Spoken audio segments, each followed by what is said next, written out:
In our conversation with Mayor Lutfur Rahman, we speak to the politician about some of his achievements, his critics, and as to why he got into politics. I hope you enjoy.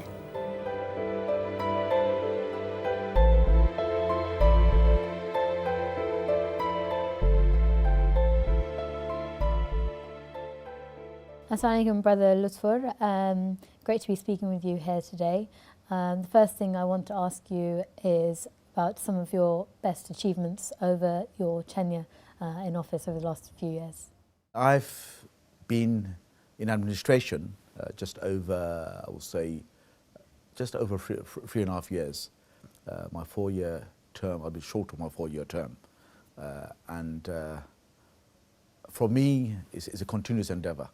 I mean, a lot of things we've done over the last 3.5 years that we can say that we believe has began to make a difference for the people of Tower Hamlets. For me, housing is a key priority. We have so many people on the waiting list, some 23,000 people on the waiting list. Many of those families are in overcrowded households.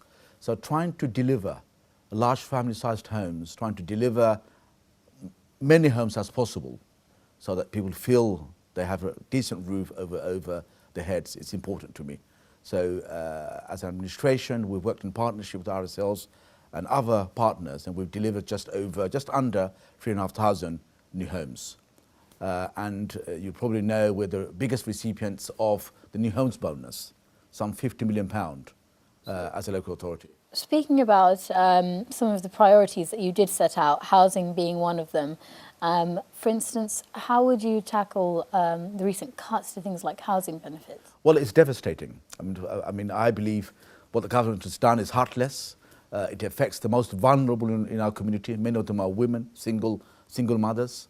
What we've done, tried our best to cushion our communities from the cuts from central government. Obviously, we are dependent on central government for finances, for our budget, so there's a limitation to what we can do. But giving one example, what we've done is the council tax benefit subsidy. Although the government has taken that away, we have absorbed the cuts ourselves centrally and have said that we will find the £3 million from the council savings, from our own resources, so that we pass on the benefits to the community. As a result, can I just say, 25,000 people who are on low income have benefited, 10,000 pensioners have benefited. So if we didn't provide that subsidy, those people would have had to find that money from their own pockets to pay the council tax. Talking about the most vulnerable, looking at your other priorities, I've got here from your site, education. Now we know that Tower Hamlets is a very young borough. You talk about colleges, new colleges, 31 local primary schools are also being improved. But are there enough primary schools? Because we do know that there is a shortage. Sure. Education has been a personal priority for me, it's a passion for me. It gave me a chance in life, like it gave many of our youngsters a chance in life who grew up in this borough. And we have to continuously make sure we produce the best results wherever possible. And I'll give you an example. This year alone, 800 of our students went to university, and many of them are women, and many of them are from BME background. So that clearly shows our commitment to education.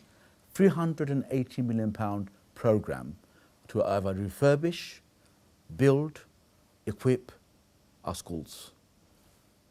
Just to answer your question, we are building new schools.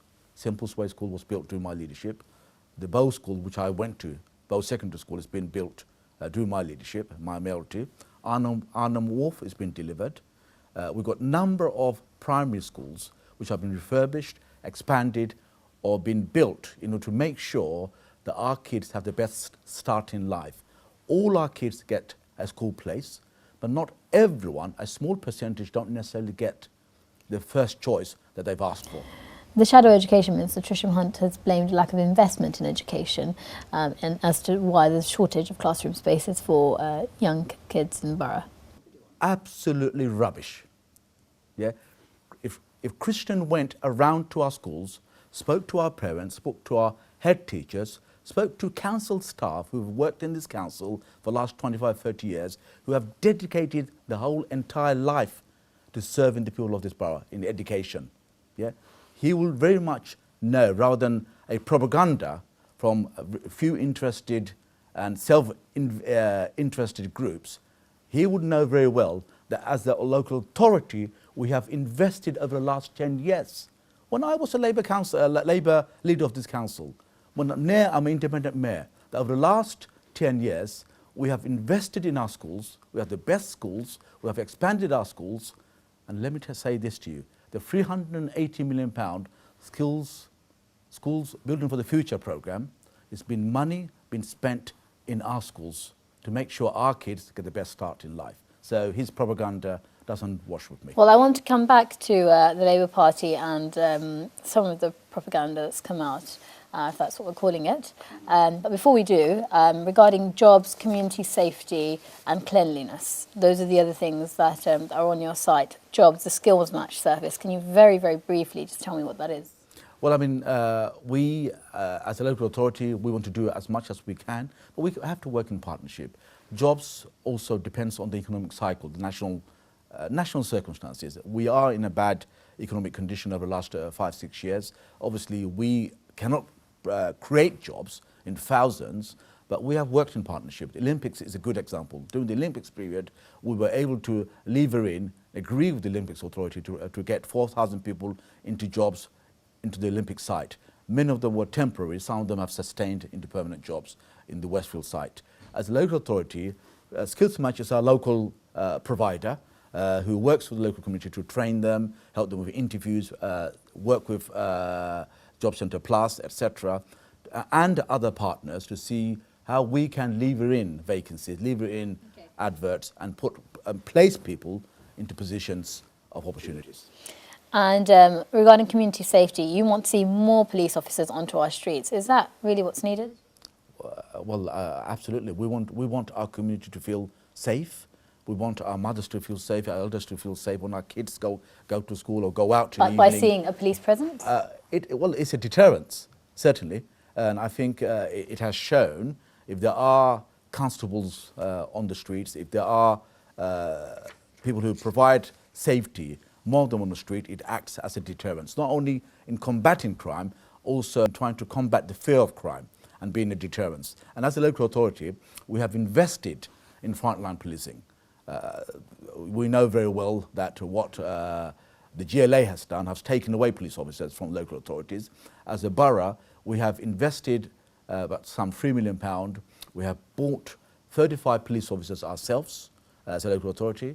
We have also invested in what we call Tower Hamlets enforcement officers, and our neighbouring borough, Newham, have copied the idea from us and have asked us for how we have delivered that, so they can deliver the similar scheme. We have invested in some 40 Tower Hamlets enforcement officers, THEOs. So between 35 police officers and 40 THEOs, we want to ensure, as much as possible, that we not only combat and fight crime, also fear of crime. And you may also know that we have a dedicated scheme called a dealer a day, where we have a partnership with the police that we purchased from the Metropolitan Police, that they must arrest at least a dealer a day so that we can also fight the fear of drugs and drug pushing. Okay, well, talking about crime, I've got this newspaper here, the Balna Mirror, where John Biggs has said crime has risen 1.4%. Under the current mayor, he says crime has gone up in Tower Hamlets. I've got the paper here, but what do you have to say about that? Right. I find that quite astonishing because the Metropolitan Police, its own data, reinforces what we've said all along, that the investment in the police, investment in frontline services to combat crime, the fear of crime, has paid off. We have all along believed, and now the data has reinforced that, the crime has gone down in Tower Hamlets. It's gone down by some 7%. So the misinformation, the untrue statements that comes out from various channels, we have a vested interest in pushing this misinformation. They should listen, they should read and look at the actual statistics, which clearly bears out the fact that crime has gone down in the borough. And if you walk down Tower Hamlets, in our street, of course, we're in a city borough. You're bound to have some crime, but people generally feel that it's much more safer now than it was a few years ago. Our resident survey clearly bears that out. But obviously, there are one or two areas that we want to do more. We want to do more, and we want to make sure that services are targeted to deal with those areas. Okay, former Labour candidate, you of course stood on for the candidacy alongside John Biggs and beat him. What is your relationship like with the Labour Party now? Well, my relationship is cordial. I mean, I believe it's a respectful one. But there are, I believe, the National Labour Party, the Labour movement generally is doing a good job. And nationally, I very much want to see a Labour government. However, I mean, there are fundamental disagreements with the local Labour Party, a section of the Labour Party who I believe have a vested interest to see and to feel that they are in charge and they can rule without any questions or any scrutiny. And we have changed that. We have come along and have delivered for the people of this borough who believe that we're delivering a good service, but there's more to do. I would never say that there isn't more work to do. The relationship is cordial one, but I hope it can be more improvement.